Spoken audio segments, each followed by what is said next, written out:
ኢትዮጵያ ውስጥ ለምትገኙ ወጣቶች ዩቲዩብን ተቀላቅሎ በዩቲዩብ ገንዘብ ለመስራት ትክክለኛው ታይም አሁን ነው። ለምን እንደሆነ ልንገራችሁ። ከዚህ በፊት ዩቲዩብን ኢትዮጵያ ውስጥ መስራት ትንሽ አስቸጋሪ የሚያደርጉ በጣም ብዙ ችግሮች ነበሩ። ከነዛ መካከል ኢትዮጵያ ውስጥ በሚገኙ ሰዎች ወይም ደግሞ ኢትዮጵያ ውስጥ በሚታይልን ቪው ክፍያ አለማግኘት ነው። ይህ የሆነበት ምክንያት ምንድነው? አድሰንስ ዩቲዩብ ላይ ክፍያ የሚከፍለው ሰዎች ዩቲዩብ ላይ ባሳለፉት ማስታወቂያ ወይም ደግሞ ሰዎች ዩቲዩብ ላይ ባስመዘገቡት ማስታወቂያ ላይ ከሚያገኘው ገንዘብ ለክሬተሩ እያካፈለ ነው። ይህ ማለት ኢትዮጵያ ውስጥ ያለ አንድ ኦርጋናይዜሽን የጫማ ፋብሪካ ወይም ደግሞ ቲክቶክ ላይ እነዚህ ማስታወቂያ የሚያሰሩ የግል ድርጅቶች ዩቲዩብ ላይ ገብተው አዳቸውን ራን ሲያደርጉ ያ አድ ደግሞ በእኛ ቪዲዮ መካከል ላይ ሲታይልን ከዛ ከተከፈለው ብር ላይ ድርሻችን በታየልን መጠን ልክ ለኛ እያካፈለ ነው የሚከፍለው። ስለዚህ ይህንን የሚያደርጉ ካምፓኒዎች አልነበሩም። በዚህ ምክንያት ኢትዮጵያ ውስጥ በሚታይልን ቪው ገንዘብ አናገኝም። እኔ አንድ ቪዲዮ አፕሎድ አድርጌ 15000 ሰው ቢያየው ከ15000 ሰዎች መካከል 10000 ኢትዮጵያ ውስጥ ከሆነ የተመለከተው በ10000 ሰዎች 0 ብር ብቻ ነው ሜክ ማድረግ የሚችለው። ማለትም ምንም አይነት ገንዘብ በ10000 ሰዎች አልሰራም። ነገር ግን በ5000 ሰዎች ከሀገር ውጭ ባሉ አረብ ሀገር፣ ሳውዲ፣ ብዙ ጊዜ ደግሞ አሜሪካን ሀገር ያሉ የኛ ሰዎች ስለሚያዩልን በእነሱ ቪው ነበር ገንዘብ የሚገኘው። ለዚህ ነው እኮ አንዳንድ ዩቲዩበሮች ቪዲዮ ሲሰሩ ቪፒኤን አብርታችሁ ቪዲዮአችን ይዩልን፣ ሰብስክራይብ ስታደርጉ በቪፒኤን ሰብስክራይብ አድርጉት የሚለውን ነገር የሚጠቀሙት። ለምንድን ነው? ቪፒኤን ሲበራ ሎኬሽኑ ከኢትዮጵያ ውጭ እንደሆነ አሲዩም ስለሚያደርግ ነው። ነገር ግን አሁን እሱን ነገር እየተቀየረ ይመስላል። ኮምፕሌትሊ አልተቀየረም። በቅርብ ቀን ግን እነዚህ ነገሮች ተፈተው ሙሉ በሙሉ ዩቲዩብ ከጎረቤት ሀገራችን እነ ኬንያ እና ሌሎች ቦታዎች ላይ ኦፕሬት በሚያደርግበት መንገድ በቅርብ ጊዜ የዩቲዩብ ፓርትነርሺፕ ፕሮግራም ኢትዮጵያ ውስጥ ኦፊሻሊ ራን ማድረግ እንደሚጀምር ይሰማኛል። ከዚህ በፊት ኢትዮጵያ ውስጥ ዩቲዩብ ፓርትነርሺፕ ፕሮግራም ለመስራት ኦብስታክል የነበሩበት 3 ሜን ነገሮች አሉ። እነዚህ ነገሮች ልንገራቸው። የመጀመሪያው ነገር ምንድነው? የፋይናንስ ኢንፍራስትራክቸር ወይም ደግሞ ፊንቴክ የምንለው ፕሮብለም ነው። ይህ ፊንቴክ የምንለው ኮንሰፕት ፋይናንስን ከቴክኖሎጂ ጋር አስተሳስሮ የሚሰራልን ኮንሰፕት ስለነበረ እኛ ጋር የነበረው የቴክኖሎጂ ፕሮብለም ለዩቲዩብ ፓርትነርሺፕ ፕሮግራም ኦብስታክል ስለሆነበት ሊገባ አልቻለም። ከፊንቴክ ፕሮብለሞች መካከል የመጀመሪያው ነገር ምንድነው? የኢንተርናሽናል ፔመንት ጌትዌዎች ናቸው። እነዚህ ኢንተርናሽናል ፔመንት ጌትዌይስ የምንላቸው ምንድናቸው? እንደነ ፔፓል፣ ስክሬል ወይም ደግሞ ሌሎች የኢንተርናሽናል ፔመንት መንገዶች እኛ ሀገራችን ላይ ኦፕሬት አያደርጉም። ያ ማለት እኛ ዶላርን በፔፓል መክፈል አንችልም፣ ዶላርን ወደ ፔፓላችን መቀበል አንችልም። አብዛኞቻችን የምናደርገው ምንድነው?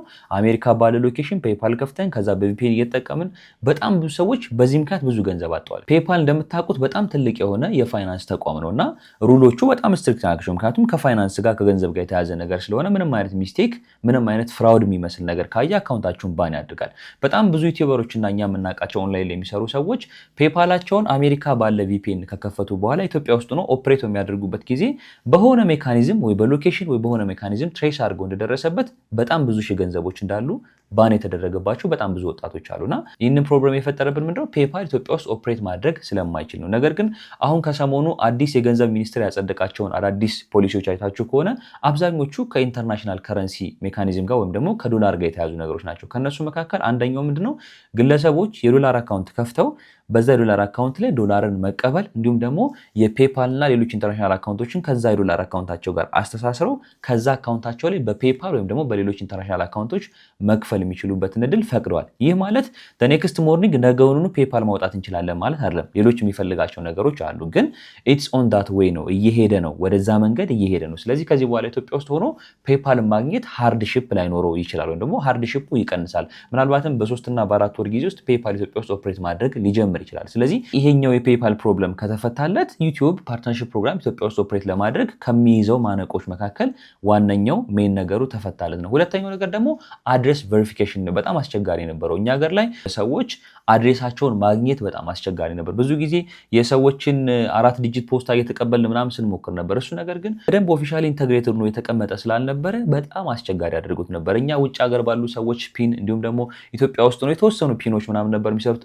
ስቲል አድሰንስ ኢትዮጵያ ውስጥ በጣም አሁን ኦብስታክል እያጋጠመው ያስቸገረን ያለ ቬሪፋይ ለማድረግ። በዚህ ምክንያት ኢትዮጵያ ውስጥ አዳዲስ አድሰንሶች አሁን ላይ እየተቀበሉ አይደለም። ነገር ግን ይህ ነገር ሶልቭ እንዲደረግ እንዳስብ ያደረገ ነገር ምንድነው? የመጀመሪያው ኢትዮጵያ ፖስታ አገልግሎት በቅርብ ጊዜ በኦንላይን ፕላትፎርም የጀመረው አዳዲስ የኦንላይን ወይም ደግሞ የቨርቹዋል ፖስታ ቁጥር መስጠት ጀምሯል።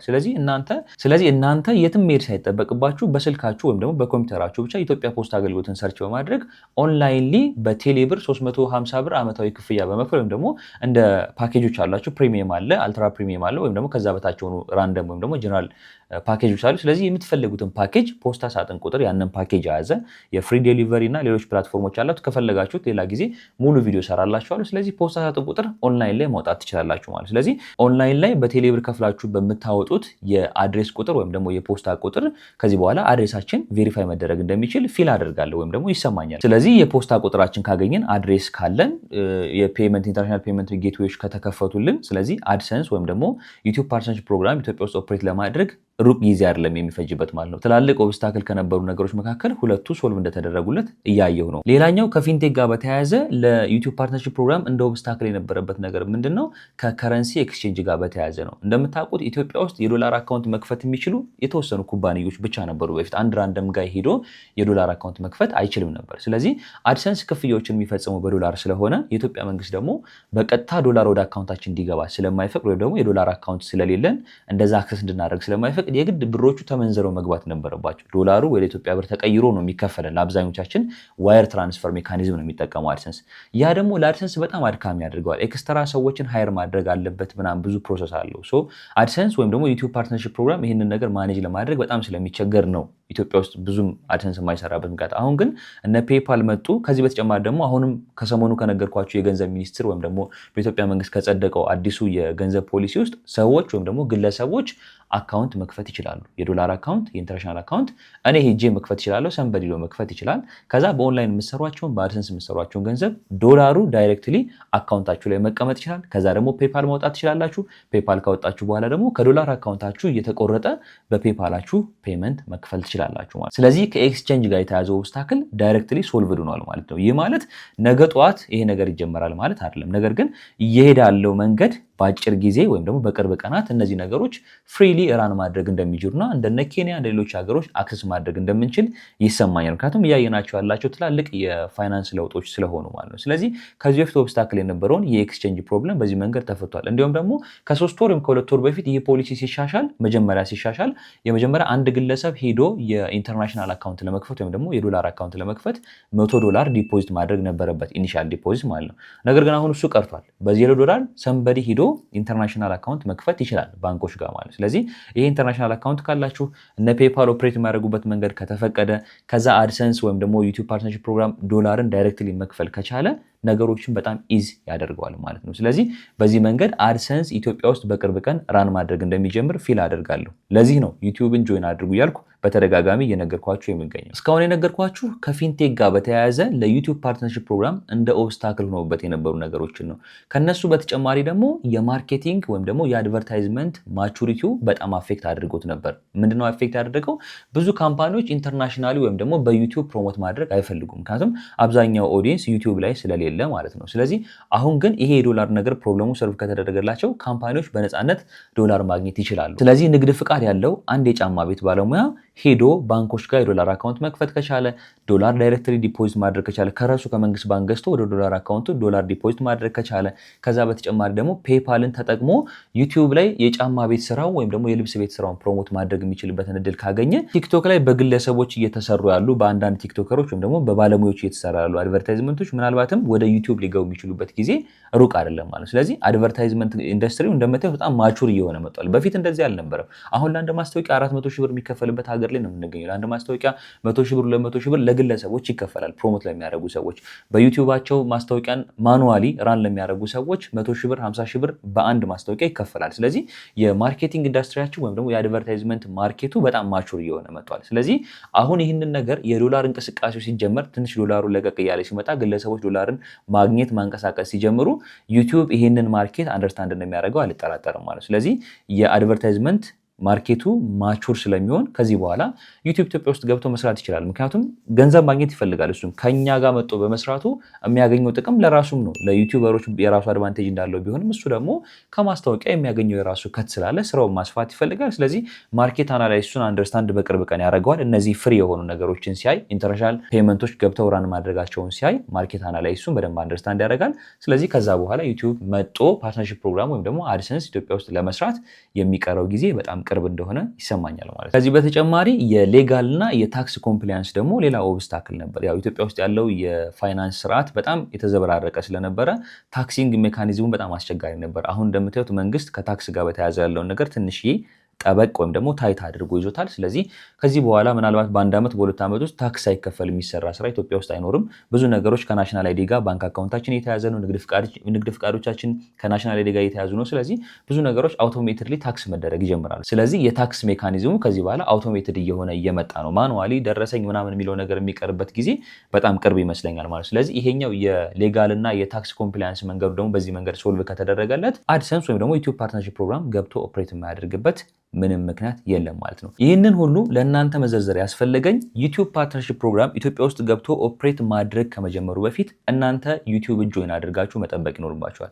ምክንያቱም ፓርትነርሺፕ ፕሮግራሙ ኢትዮጵያ ውስጥ ከገባ ቲክቶክ ላይ የምታዩት ክሬተር በሙሉ ዱፕሊኬትሊ ዩቲዩብ ላይ ይመጣል። እንደምታውቁት አሁን ዩቲዩብ ላይ ያሉ ኢትዮጵያን ክሬተሮች በቁጥር እንስራቸው ቢባል ኢቭን ከሌሎች የኮንቴንት ክሬሽን ፕላትፎርሞች ውስጥ ያሉ ሰዎች ዩቲዩብ ላይ ነፍ ሰዎች የሉም፣ የተወሰኑ ሰዎች ብቻ ነው። ስለዚህ ዩቲዩብ ላይ ያለን የኮንቴንት ክሬተሮች ቁጥር በጣም አነስተኛ ስለሆነ አሁን ውድድሩ ትንሽ ነው። እንደምታስታውሱት ለምሳሌ ቲክቶክን እንደ ኤግዛምፕል ብንወስደው ቲክታክ በኮሮና ታይሚንግ ላይ የነበሩ ሰዎች በጣም ተጠቃሚ ሆኗል። ያኔ ፎሎወር ማግኘት በጣም ቀላል ነው። በኮሮና ታይሚንግ ላይ ቲክቶክ አዲስ ነበር። አንድ አካውንት ከፍቶ በአጭር ጊዜ 10,000 15,000 ማድረስ በጣም ኢዚ ነበር። አሁን ላይ ሁላችሁም ታውቁታላችሁ። ዛሬ ወይም ደግሞ ነገ የቲክታክ አካውንት ከፍተን ፎሎወር ማግኘት ብንፈልግ በጣም አስቸጋሪ ነው። ከረንትሊ በጣም ታይት እየሆነ መጥቷል። ስለዚህ ምንድነው ክሬተሮች በበዙ ቁጥር ሰብስክራይበር ፎሎወር ማግኘት በጣም ስትሮንግ እየሆነ ይመጣል። ስለዚህ አድሰንስ ፓርትነርሺፕ ፕሮግራም ወይም ደግሞ የዩቲዩብ ፓርትነርሺፕ ፕሮግራም ኢትዮጵያ ውስጥ ኦፕሬት ማድረግ በጀመረ በማግስቱ ሚሊየንስ ኦፍ ኮንቴንት ክሬተሮች ወደ ዩቲዩብ መንደር እንደሚመጡ አልጠራጠርም። የእነዚህ ኮንቴንት ክሬተሮች ወደ ዩቲዩብ መምጣት ደግሞ ኦዲየንሱንም አብረው ወደ ዩቲዩብ ድራግ ያደርገዋል። ስለዚህ እነዚህ ሰዎች ቲክቶክ ላይ እኮ አሁን ገንዘብ አይሰሩም። ከዚህ በኋላ ምናልባት ቲክቶክ ላይ ገንዘብ መስራት ሊጀመር ይችላል። አሁን በነገርኳቸው ሪዝን ምክንያት ቲክቶክ ላይም ገንዘብ መስራት ሊጀመር ይችላል፣ ዩቲዩብ ላይም ይጀመራል። ስለዚህ እነዚህ ነገሮች ሲጀምሩ እነዚህ ክሬተሮች ገንዘብ የሚያገኙበትን መንገድ ማስፋት ስለሚፈልጉ ቲክቶክ ላይም ገንዘብ ያገኛሉ። በተመሳሳይ ዩቲዩብ ላይ መጣው ኮንቴንት ክሬተር ያደረጉ ገንዘብ ማግኘት ይፈልጋሉ። ስለዚህ ይሄ ሚሊየንስ ኦፍ ኮንቴንት ክሬተር መጥቶ ገብቶ ዩቲዩብ ላይ ሲበዛ ዩቲዩብ ላይ ሰብስክራይበር ማግኘት ኦዲየንስ ማግኘት በጣም ቻሌንጂንግ ነው የሚሆነው። ስለዚህ አሁን ከረንትሊ ፉክክሩ ትንሽ ነው። በዚህ ፉክክሩ ትንሽ በሆነበት ታይሚንግ ላይ እናንተ ዩቲዩብ ላይ ጆይን አድርጋችሁ ሬዲዮ ናችሁ፣ ራሳችሁን አስተምራችሁ ራሳችሁን አዘጋጅታችሁ መጠበቅ ይኖርባችኋል። ስለ ዩቲዩብ መማር ለምትፈልጉ ሰዎች እዚህ ዩቲዩብ ቻናል ላይ ምናልባትም ከ50 በላይ ቪዲዮ ስለ ዩቲዩብ ሰርቻለሁ። ጠዋት ማታ ዩቲዩብ እንደዚህ፣ ዩቲዩብ እንደዛ፣ አልጎሪዝም እንደዚህ፣ አልጎሪዝም እንደዛ እያልኩ ስለ ዩቲዩብ በጣም ብዙ ነገሮችን አውርቻለሁ። ስለዚህ እነዚህ ነገሮች ፎሎ አፕ እያደረጋችሁ ዩቲዩባችሁን ከወዲሁ ቢውልድ አድርጋችሁ ከጠበቃችሁ ነገ ዩቲዩብ ላይ ገንዘብ መታፈስ ሲጀምር እናንተ የመጀመሪያዎቹ ነው የምትሆኑት። ከዛ በኋላ የሚመጡ ሰዎች እያሳደጉ ስለሆነ የሚሄዱ። ስለዚህ ለዚህ ነው በተደጋጋሚ ዩቲዩብ ላይ ጆይን ለማድረግ ትክክለኛው ታይም አሁን ነው። ብዙ ጊዜ ሰዎች ቢገር የሆነውን ፒክቸር ማየት ካልቻል ቀኑ በደረሰ ቁጥር መበላት ሲጀምሩ ወይም ደግሞ ሰዎች መብላት ሲጀምሩ ገብታችሁ ብትሯሯጡ አታገኙት። ገንዘቡ መገኘት አይችልም። ያኔ ትንሽ ስትሮንግ ይሆናል። ገብቷችኋል? ቻሌንጁ በጣም ይፈጣል። አሁን ግን ፕሮግረስ ነው። ዩቲዩብ እንደምታውቁት ፕሮግረስ ነው። ሰኞ ተጀምሮ ማክሰኞ 100,000 ሰብስክራይበር አይመጣም። እኔ ይህንን ሰብስክራይበር ቢውልድ ያደረኩት ምናልባትም በአንድ ዓመት ከ2 ወር ጊዜ ውስጥ ነው። ስለዚህ እናንተ የዛሬ ዓመት ጆይን አድርጋችሁ ቢሆን ዛሬ የት ላይ ናችሁ? አሁንም ጆይን አድርጉ። ከ3 እና ከ4 ወር በኋላ ሞኔታይዜሽናችሁን ታሟላላችሁ ማለት ነው። ስለዚህ ዩቲዩብን ጆይን ማድረግ አማራጭ የሌለው ውሳኔ ነው። ፈጣን የሆኑ ሰዎች የነቁ ሰዎች እንደዚህ አይነት ኦፖርቹኒቲ ብዙ ጊዜ ተጠቃሚ ይሆናሉ። ለምሳሌ ቲክታክን እዩት። አብዛኞቹ አሁን ቲክቶክ ላይ ፌመስ የሆኑ ሰዎች በተለያዩ ፖድካስቶች እና የሜንስትሪም ሚዲያዎች ቀርበው ሲያወሩ እንደምትሰሟቸው ከሆነ አብዛኞቹ የኮሮና ታይሚንግ ላይ የጀመሩ ሰዎች ናቸው። ስለዚህ የሶሻል ሚዲያ ወይም ደግሞ የኮንተንት ክሬቲንግ ጆርኒ ፕሮግረስ ስለሆነ በኮሮና ጊዜ ጀመሩት። እየሰሩ እያሻሻሉ መጡ። አሁን ላይ አውትሻይን አድርገው ምናልባትም በቀናት ውስጥ 200,000 300,000 መስራት ለነሱ በጣም ኢዚ ጉዳይ ሊሆን ይችላል። ለእኛ 10,000 15,000 ማግኘት ቻሌንጂንግ ነው። ዩቲዩብ ላይም ይሄ ቀን ይመጣል። ደግሞ ሩቅም አይደለም። እንደምታዩት የፋይናንስ መንገዱ ለቀቅ እያለ ነው። ዩቲዩብ ፓርትነርሺፕ ፕሮግራም ከገባ ደግሞ ኢትዮጵያ ውስጥ በዩቲዩብ ገንዘብ መታፈስ ይጀምራል። ያኔ ብትመጡ ከቅርጫው አይደርሳችሁ። ስለዚህ ዩቲዩብን ጆይን እንድታደርጉ ከምን ጊዜውም በላይ አሁን አጥብቄ ጠይቃችኋለሁ። መስራት የምትፈልጉ ሰዎች ለመስራት ትክክለኛው ታይም አሁን ነው። እንደዚህ አይነት ጠቃሚ ኢንፎርሜሽን የምታገኙበት ትክክለኛው ዩቲዩብ ቻናል ይህ ዩቲዩብ ቻናል ስለሆነ ይህን ዩቲዩብ ቻናል ሰብስክራይብ፣ ላይክ እንዲሁም ደግሞ ለወዳጆቻችሁ ሼር ማድረጋችሁ እንዳይረሳ። ኔክስት በሌላ ጠቃሚ ቪዲዮ እስከምንገናኝ ድረስ ይመቻችሁ።